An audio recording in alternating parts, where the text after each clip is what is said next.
Kwa majina naitwa Dr. Nkulungu. Mimi ni pathologist and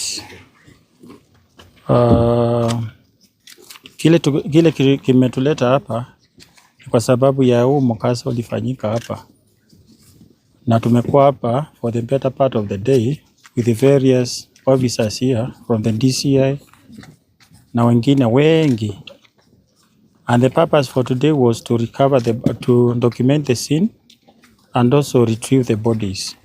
So we have combed through we have documented the scene, the building, and we have also combed through the debris, the burnt debris, all the cubes of this dormitory, and we have managed to recover 16 bodies.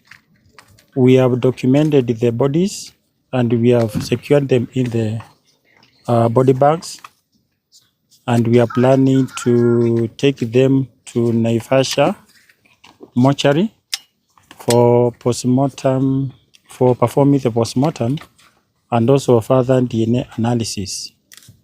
The bodies, most of them are completely charred. They are completely consumed by the products of combustion, and they might be difficult to be identified. So that's the reason why we are performing the DNA, so that the relatives can be they can be identified when we compare with the relatives. For the time being, we have decided to call off the search. It is going to continue tomorrow, but for the time being, because of the time and ile machovu imetupata, we have decided to stop there, and then we are going to continue tomorrow. That is the much I can say. How many have been positively identified? So far, we have not identified any. That's the reason I said we are going to take them to Naivasha for further identification through DNA analysis. Some of them cannot be identified.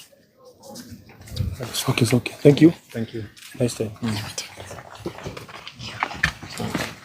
Kulungu.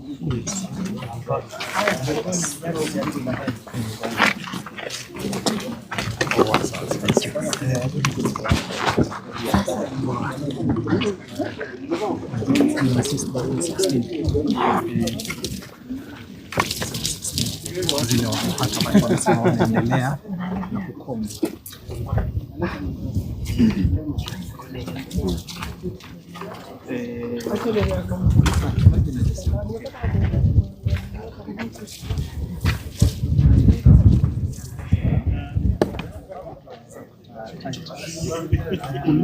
Mkulungu.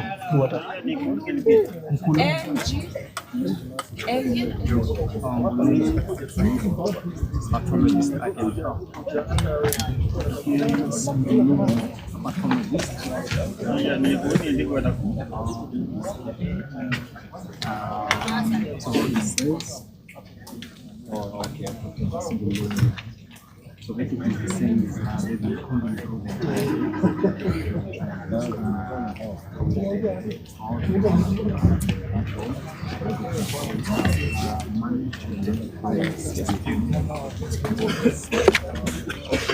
all of them have been tested so that they can identify these people, of course, against their kin.